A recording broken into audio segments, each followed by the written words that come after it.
The architect's plumb line. In Isaiah chapter 34 verse 11, we see the master builder taking a final inventory. He picks up two tools, the line of confusion and the stones of emptiness. The Hebrew reveals the weight of this.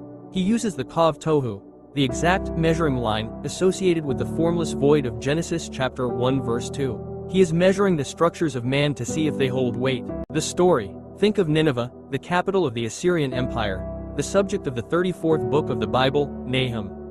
Nineveh was a masterpiece of human vanity. They built their walls to be impenetrable. They built their economy on the tick of conquest and the speed of their chariots.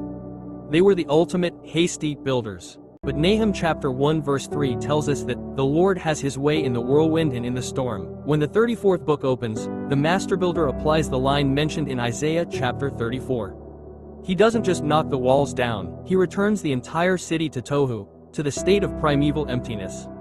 He proved that no matter how high the wall, if it is not aligned to the cornerstone, it is merely a pile of stones of emptiness. The application. We often fear the dismantling of our lives. But look at the Genesis connection. The void is not the end. It is the raw material of creation. When the master builder tears down your stones of emptiness, he is not leaving you in ruins. He is clearing the site to lay a foundation that actually lasts. As 1 Corinthians chapter 3 verse 11 reminds us, for other foundation can no man lay than that is laid, which is Jesus Christ. Stop building for the sake of speed. Start building for the sake of the stone. Because if your work isn't aligned to him, the measuring line is already on its way. The architect's hand, the one who holds it all, the blueprint before the beginning. Before the first physical thing was made, the architect was there.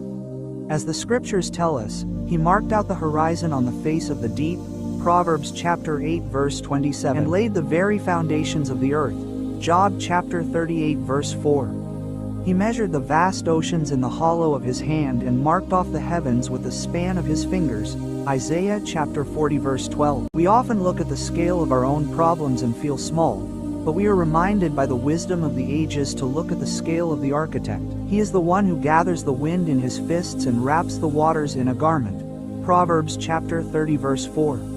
Everything we see, the massive constellations of Pleiades and Orion, the changing of the night into day, Amos chapter 5 verse 8, exists only because he spoke it into being, Psalm chapter 148 verses 4 to 5. The sustainer who came near.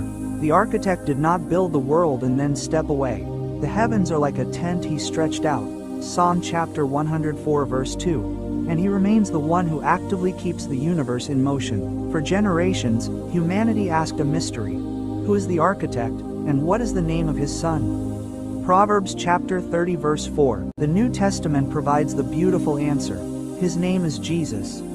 The Word, who was with God in the beginning, the one through whom all things were made, John chapter 1 verses 1 to 3, is Jesus Christ. The comfort of the architect's care. This is the heart of the message. The same architect who hung the stars in their places is the one who holds all things together today. Colossians chapter 1 verses 16 to 17. If he can hold the cosmos together, he can hold your life together.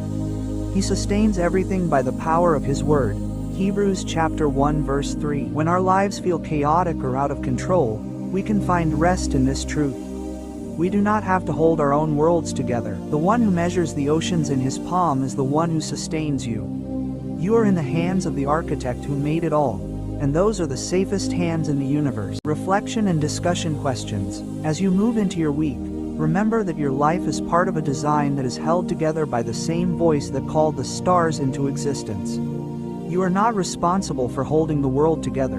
You are simply invited to trust the one who already does. Questions. 1. Which image of God's size, measuring oceans in his palm, gathering wind in his fists, naming the stars, resonates most deeply with you when you feel overwhelmed? 2. In what specific area of your life right now are you trying to play the role of sustainer instead of trusting the true architect? 3. How does knowing that the cosmic creator of Job 38 is the exact same person as Jesus in John chapter 1 change how you approach him in prayer?